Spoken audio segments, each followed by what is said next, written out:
Hello students, चलिए start करते हैं। एक्सरसाइज 7.1 का क्वेश्चन नंबर 11 देखते हैं बच्चों। क्या है? फाइंड a प्लस बी की power 4 minus a minus B की पावर 4। हमें इसको सिंप्लीफाई करना है और इसकी हेल्प से हमें इवेलुएट करना है √3 प्लस √2 की पावर 4 माइनस में √3 माइनस √2 की पावर 4। अब यहाँ पे इन दोनों टर्म्स को अगर कंपेयर करोगे ना, तो बस हमें सिंपली क्या करना है, जो इसका सॉल्यूशन आएगा, जो इसका रिजल्ट आएगा, वहां पे a की जगह √3 को और b की जगह √2 को पुट कर देना है, तो हम इसको इवेलुएट इजीली कर पाएंगे। समझ में आ गया? अब इसको कैसे सिंप्लीफाई करेंगे? बाइनोमियल थ्योरम की हेल्प से हम इसको एक्सपेंड कर लेंगे। तो सबसे पहले मैं यहां पे एक बार बाइनोमियल थ्योरम लिख देता हूं। क्या होती है? a प्लस बी की पावर n। भाई एक्सपेंड करते टाइम ना बाइनोमियल थ्योरम जरूर लिखना, कोई भी क्वेश्चन दे रखा हो, गलती नहीं होगी बिल्कुल भी। क्या होती है? nc0 a की पावर n, फिर प्लस में nc1 a की पावर n माइनस 1 b की पावर 1, फिर nc2 a की पावर n माइनस 2 b की पावर 2, प्लस में nc3 a की पावर n माइनस 3 और b की पावर 3, और यहां पे लास्ट टर्म जो हो जाएगी nc4 a की पावर n माइनस 4 b की पावर 4। ठीक है भाई, ये पूरी की पूरी मैंने बाइनोमियल थ्योरम लिख दी। यहां पे इन दोनों को इसमें एक्सपेंड कर लेते हैं। देखो कैसे एक्सपेंड होगा। पहली टर्म क्या है हमारे पास? a प्लस बी की पावर 4। इसको कंपेयर करो, a की जगह a है, b की जगह b है और n की जगह 4 है। तो इस पूरी की पूरी थ्योरम के अंदर हम n की वैल्यू 4 रखते चले जाएंगे, बाकी कुछ भी नहीं करना। देखो क्या बनेगा? 4c0 a की पावर 4 प्लस में 4c1 a की पावर 4 माइनस 1 b की पावर 1, प्लस में 4c2 a की पावर 4 माइनस 2 b की पावर 2, फिर प्लस में 4c3 a की पावर 4 माइनस 3 और b की पावर 3, और प्लस में 4c4 a की पावर 4 माइनस 4 और b की पावर 4। एक्सपेंड हो गई भाई, कोई दिक्कत नहीं होनी चाहिए यहां तक। अब दूसरा हमें क्या एक्सपेंड करना है बच्चों? a माइनस b की पावर 4 को एक्सपेंड करना है। यही तो है सेकंड टर्म हमारे पास। अब इसको एक्सपेंड कैसे करेंगे वो समझ लो ध्यान से। बस यहां पे देखो हमारे पास क्या दे रखा है, माइनस का साइन दे रखा है, मतलब जहां पे भी बी आ रहा है हमारा, उसको माइनस बी पुट करना है, एन की जगह 4 रखना है, ए की जगह ए ही रखना है।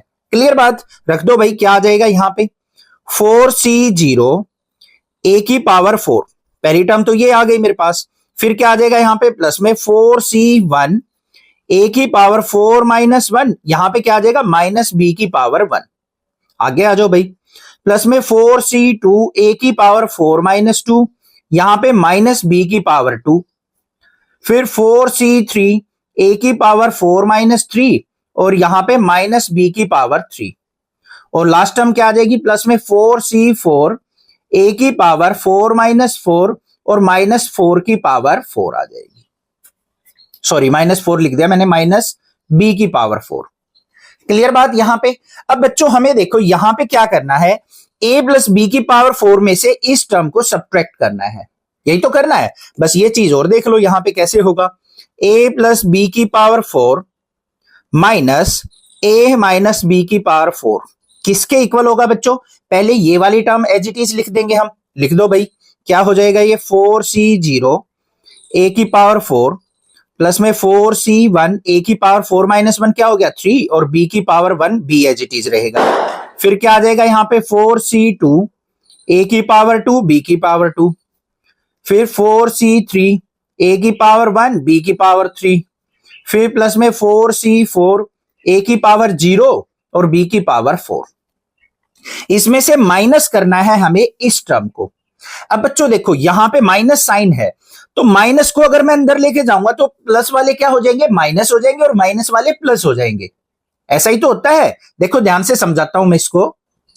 मान लो आपके पास ऐसे टर्म है x² plus 2x minus y², इस प्रकार से, और प्लस में 3x और माइनस में 2y, ऐसे है। अब माइनस को अंदर लेके जाऊंगा तो क्या होता है? x² प्लस 2x, अंदर लेके गए, प्लस वाली टर्म माइनस हो जाएगी, ये प्लस वाली टर्म माइनस हो गई, और ये माइनस वाली क्या हो गई? प्लस हो गई। ऐसा ही तो होता है। बस यही काम ध्यान रखना है आपको। माइनस अंदर लेके जा रहे हैं तो इस टर्म के अंदर जो पॉजिटिव टर्म है वो नेगेटिव हो जाएंगी और नेगेटिव वाली पॉजिटिव हो जाएंगी। पहली टर्म क्या है? पॉजिटिव, तो ये क्या बन गई? 4c0 a की पावर 4 नेगेटिव बन गई। आगे वाली टर्म को ध्यान से देखो, माइनस बी है यहां पे, तो यहां पे माइनस को बाहर लेके आऊंगा तो ये नेगेटिव टर्म बन जाएगी, और माइनस अंदर गया तो ये पॉजिटिव हो गई। तो क्या लिखा जाएगा 4c1 a की पावर 3 और b। फिर आ जाओ, ये पॉजिटिव है, नेगेटिव बन जाएगी, क्या हो जाएगी 4c2 a की पावर 2 b की पावर 2। ये नेगेटिव हो जाएगी, माइनस का 4c3 a की पावर 1 और b की पावर क्यूब। ये देखो नेगेटिव पता है कैसे है, माइनस बी की ओड पावर है बच्चों, ठीक है। तो ये नेगेटिव टर्म है, इसमें माइनस अंदर आएगा तो माइनस माइनस प्लस हो जाएगा,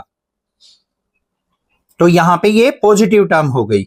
फिर आगे क्या आएगी माइनस टर्म, ये क्या हो जाएगी 4c4 a की पावर 0 और b की पावर 4। क्लियर हो गई बात। अब देखो जो चीज कैंसिल आउट हो रही है कैंसिल आउट कर दो, इससे ये कैंसिल आउट हो गया, हमारा नेगेटिव टर्म सारी कैंसिल आउट हो जाएंगी, ये हो गया कैंसिल आउट और ये कैंसिल आउट हो गया।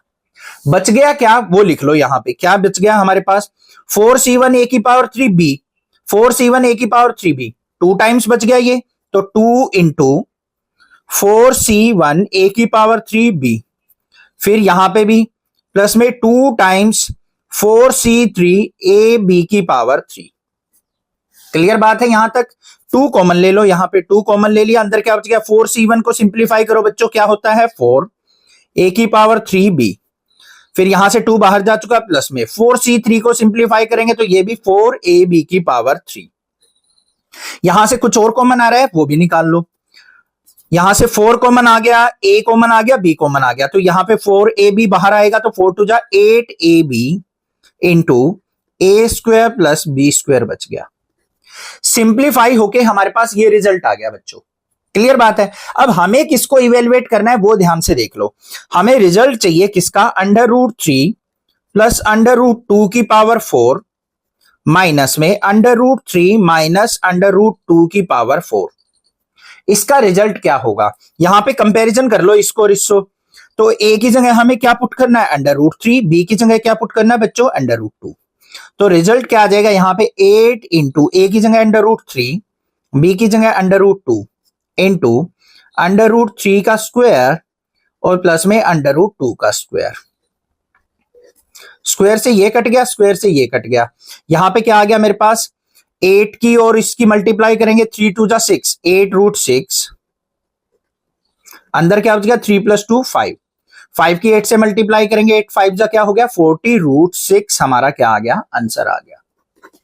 क्लियर हो गया क्वेश्चन, समझ में आ गया। अगर यहां पे कोई डाउट लग रहा है ना आपको कि सर पॉजिटिव का नेगेटिव, नेगेटिव का पॉजिटिव कैसे किया आपने, समझ में नहीं आया, तो आपको पता है क्या करना है बच्चों, इस टर्म को पूरी को ब्रैकेट के अंदर लेके इसको सिंप्लीफाई कर लेना, इससे नेक्स्ट स्टेप में माइनस को अंदर लेके जाओगे ना तब क्लियर हो जाएगा आपको। क्लियर है ना, अब बात समझ में आ गई बात जो मैं कहना चाह रहा हूं, यहां पे ब्रैकेट लगा लेना और यहां पे इस वाली टर्म को सिंप्लीफाई कर लेना जैसे हम बाइनोमियल थ्योरम को करते हैं, और फिर माइनस को अंदर लेके जाओगे ना इससे नेक्स्ट स्टेप में फिर क्लियर हो जाएगा। ठीक है, नेक्स्ट क्वेश्चन देखते हैं। क्वेश्चन नंबर 12 क्या दे रखा है, फाइंड x + 1 की पावर 6 प्लस x - 1 की पावर 6 हेंस और अदरवाइज इवेलुएट द फॉलोइंग। ये भी क्वेश्चन नंबर 11 जैसा ही है। सबसे पहले हमें क्या करना, बाइनोमियल थ्योरम का यूज करते हुए इसको एक्सपेंड करना है। बाइनोमियल थ्योरम मैंने राइट डाउन कर दी।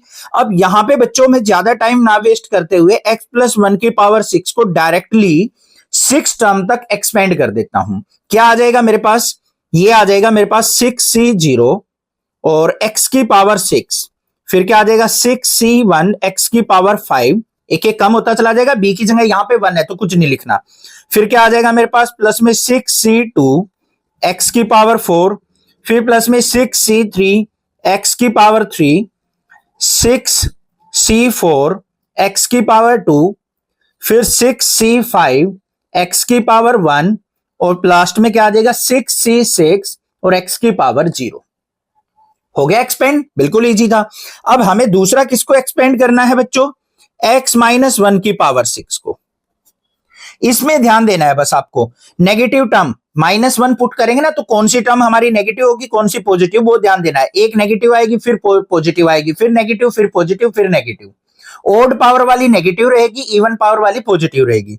तो ये क्या हो जाएगा हमारा 6c0 x की पावर 6, फिर नेगेटिव टर्म आएगी 6c1 x की पावर 5, फिर पॉजिटिव रहेगा 6c2 x की पावर 4 इवन पावर चल रही है ना, तो इसलिए। फिर ये नेगेटिव आ जाएगा 6c3 x की पावर 3 प्लस में 6c4 x की पावर 2 माइनस में 6c5 x की पावर 1 और प्लस में 6c6 x की पावर 0। क्लियर बात है? ध्यान से देखो ये नेगेटिव कैसे हुआ, b की जगह हम -1 पुट करेंगे। -1 का देखो ये रहे b की पावर 1, b की पावर 2, b की पावर 3, इस तरीके से। तो -1 की पावर 1 होगा तो माइनस आ जाएगा, -1 का स्क्वायर होगा तो प्लस हो गया, फिर -1 का क्यूब होगा तो नेगेटिव आ जाएगी, फिर अगली वाली में -1 की पावर 4 होगी तो पॉजिटिव आ जाएगी, फिर पावर 5 होगी तो नेगेटिव, पावर 6 होगी तो पॉजिटिव। क्लियर बात है? आगे आ जाओ। हमें क्या निकालना है, x प्लस 1 की पावर 6 प्लस में x माइनस 1 की पावर 6, मतलब दोनों को ऐड करना है। ऐड कर लो भाई, इन दोनों को ऐड करेंगे तो क्या हो जाएगा हमारे पास, ये कैंसल आउट हो जाएगा, नेगेटिव वाला कैंसल आउट हो जाएगा, नेगेटिव वाले सारे कैंसल आउट हो जाएंगे। बचेगा क्या हमारे पास, ट्वाइस ऑफ 6c0 x की पावर 6, ये टर्म बच जाएगी, ये कैंसल आउट हो जाएगी। फिर यहां पे प्लस में ट्वाइस ऑफ 6c2 x की पावर 4, ये कैंसल आउट हो जाएगी। फिर प्लस में ट्वाइस ऑफ 6c4 x की पावर 2, फिर ये कैंसल आउट हो जाएगी, और प्लस में ट्वाइस ऑफ 6c6 x की पावर 0 का मतलब 1 होता है, ये बच जाएगा। अब यहां से कॉमन क्या आ रहा है हमारा, 2 कॉमन आ रहा है, अंदर क्या बच गया 6 एज इट इज। 6c0 को हम सिंप्लीफाई करेंगे तो क्या होता है, 1 होता है, ये 1 आ जाएगा बच्चों, 1 इंटू एक्स की पावर 6। फिर प्लस में 6c2 को सिंप्लीफाई करो तो क्या हो जाएगा, ये हमारा 15 x की पावर 4। फिर प्लस में 2 बाहर जा चुका, 6c4 को सिंप्लीफाई करेंगे 15x स्क्वायर, और यहां पे 6c6 1 हो गया हमारा, ये 1 बच गया, 2 यहां से बाहर जा चुका था। क्लियर है? तो क्या रिजल्ट आ गया मेरे पास, ट्वाइस ऑफ x की पावर 6 प्लस में 15x की पावर 4 प्लस में 15x की पावर 2 और प्लस में 1। ये रिजल्ट निकल के आ गया भाई, इसको एक्सपेंड करने के बाद।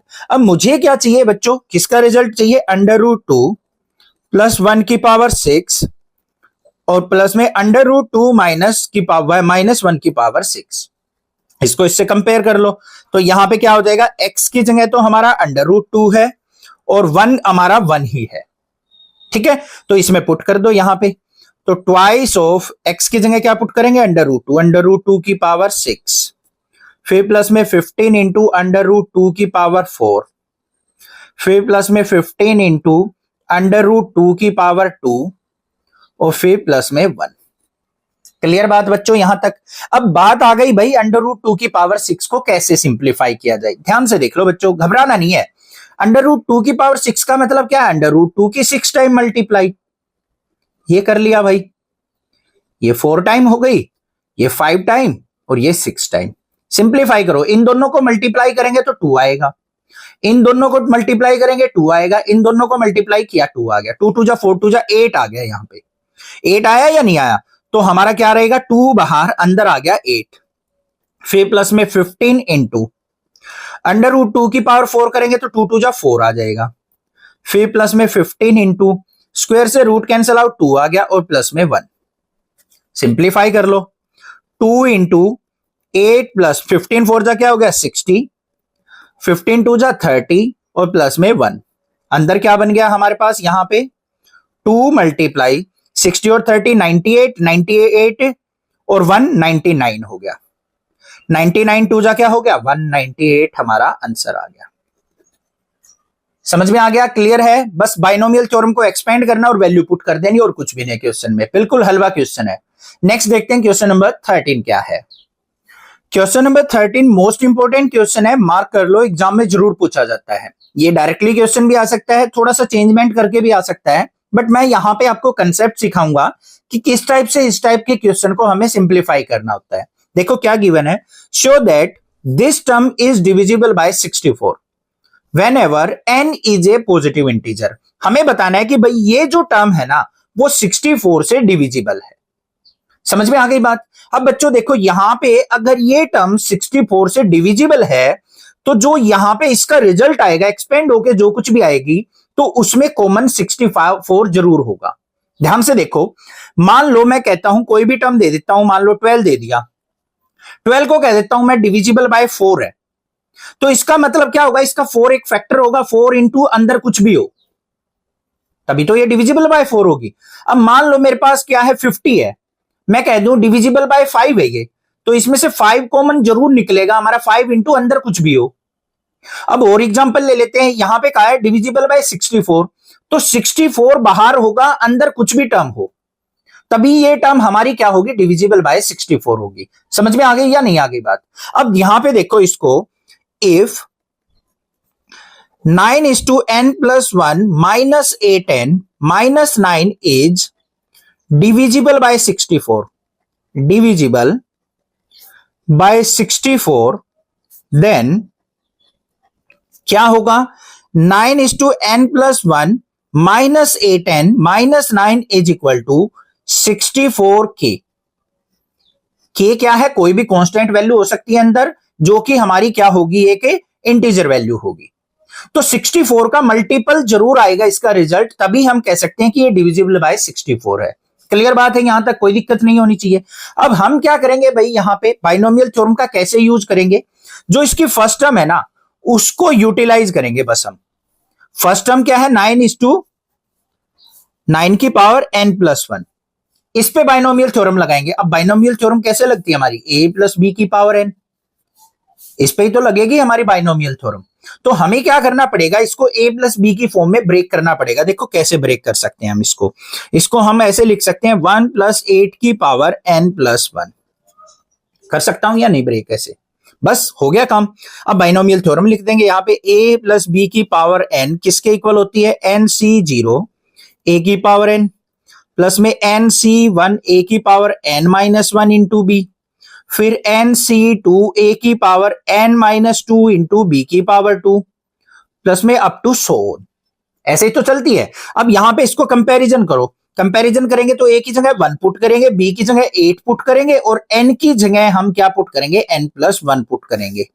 ये हमने कंपैरिजन करके वैल्यू निकाल ली, काम फिनिश हो गया है। बस अगर यहां तक आपको अच्छे से समझ में आ गया है, अगर कुछ डाउट लग रहा है ना तो वीडियो को एक बार दोबारा स्टार्ट करो, दोबारा समझो, जो कोई भी पॉइंट अगर रह गया है तो ठीक है। ये सारी वैल्यूज हमें क्या करना है, यहां पे पुट कर देनी है।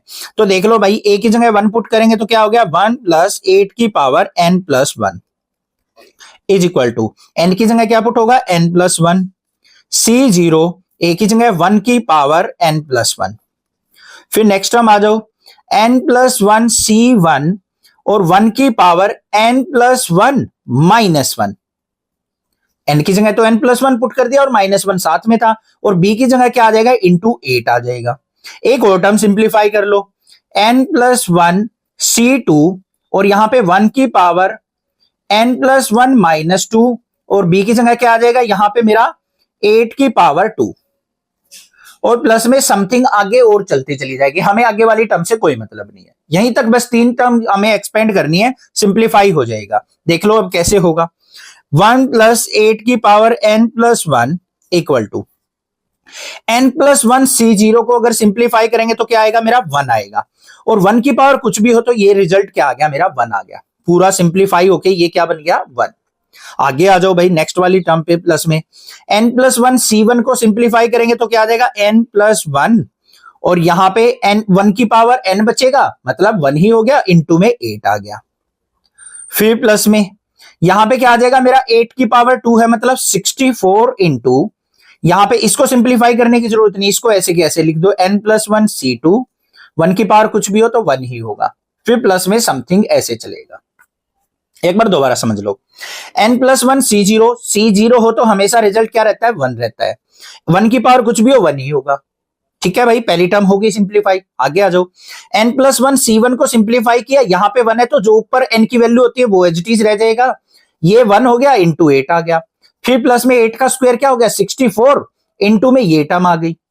अब आगे जाते जाएंगे ना, 64 तो सभी में आएगा हमारा, ठीक है, 8⁵3 हो, 8⁴4 हो, 8⁵5 हो, कुछ भी हो, आगे की टर्म से हमें कोई मतलब नहीं है, यहां से 64 लिख के अंदर टर्म छोड़ दी हमने। अब ध्यान से देखो बच्चों, यहां पे क्या आ गया मेरे पास, 1 + 8 किसके इक्वल है, 9⁴n+1 इक्वल टू 1 प्लस, यहां पे 8 से मल्टीप्लाई करेंगे तो क्या हो जाएगा, 8n, और प्लस में 8, और प्लस में 64 इंटू समथिंग, क्लियर बात। अब यहां पे देखो 9 की power n plus 1 is equal to 8 और 1 क्या हो गया 9 प्लस 8n और प्लस में 64 इंटू यहां पे जो भी टर्म है उसको हम क्या लिख सकते हैं k कांस्टेंट लिख सकते हैं।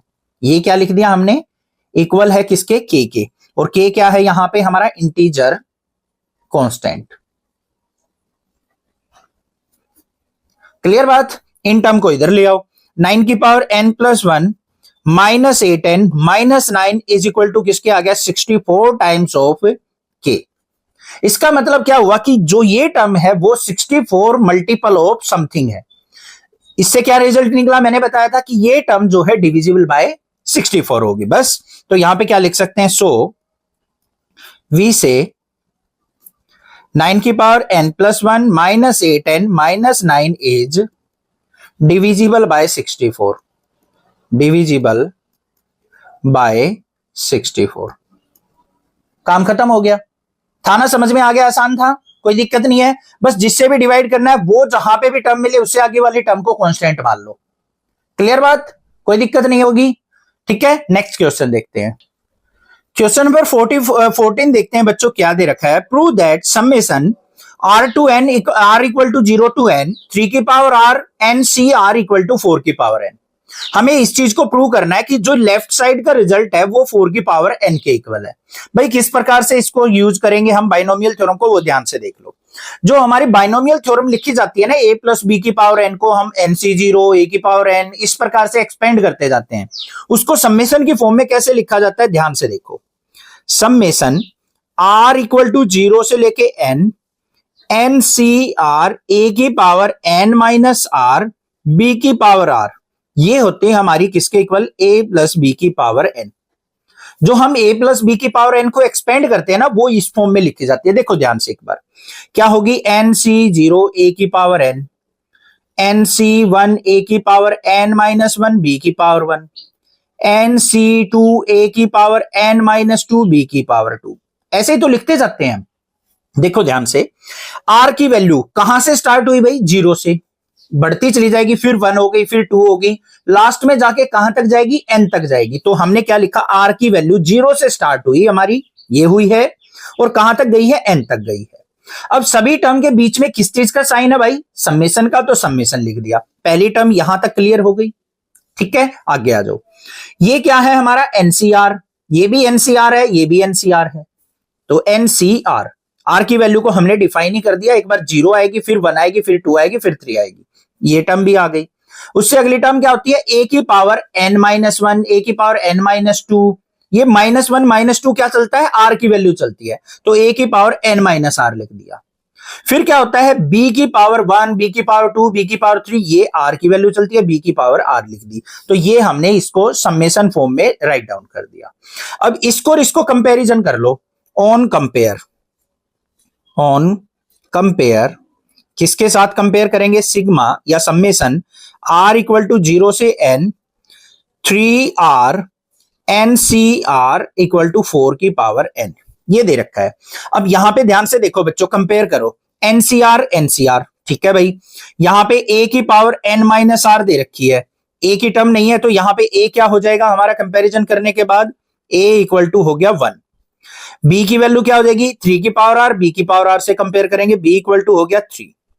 और n की वैल्यू क्या हो गई मेरी, यहां पे n की वैल्यू तो मुझे कुछ नजर ही नहीं आ रही है। a प्लस b को कंपेयर करेंगे, यहां पे n से n कंपेयर हो गया, तो यहां पे क्या लिखेंगे हम, 4 की power n is equal to a plus b की पावर n। n से n कट गया तो a plus b equal to क्या आ गया, कंपेयर करके 4। ये चीजें मेरे पास निकल के आई हैं कंपेरिजन करके। ठीक है, कोई दिक्कत नहीं है यहां पे। अब हमें क्या करना है, बस इन वैल्यूज को पुट कर देना अपनी बाइनोमियल थ्योरम में। इनको पुट कर दो। बाइनोमियल थ्योरम क्या थी, सिग्मा या समेशन r इक्वल टू 0 से n ncr a की power n minus r b की power r is equal to किसके थी, a प्लस b की पावर n। पुट करो भाई, a की जगह क्या पुट करना है, 1, b की जगह 3, और a प्लस b की जगह क्या आएगा मेरा, 4 आएगा। कर दो भाई पुट यहां पे। सिग्मा r इक्वल टू 0 से n ncr a की वैल्यू क्या है, 1 की पावर n माइनस r, और b की जगह 3 की power r is equal to a value वैल्यू 1, बी की वैल्यू 3, इसकी पावर n। देखो रिजल्ट क्या निकला, sigma r is equal to 0 n NCR, 1 की पावर कुछ भी हो 1 ही होता है, इंटू 3 की power r is equal to 3 plus 1 क्या हो गया 4 की पावर n। अब जो चीज प्रूव करनी थी वो आ गई या नहीं आ गई, बस हैंस प्रूव्ड। सिंपल सा है यहाँ पे क्वेश्चन, इंपॉर्टेंट नहीं है कुछ खास, ठीक है। क्वेश्चन नंबर 13 मोस्ट इंपॉर्टेंट है, वो ध्यान से देखना, और क्वेश्चन नंबर 11 12 में भी एक इंपॉर्टेंट है, वहां से भी क्वेश्चन आता है। चैनल को सब्सक्राइब करना, वीडियो को लाइक करना, ज्यादा से ज्यादा शेयर करना। Thank you students for watching this video.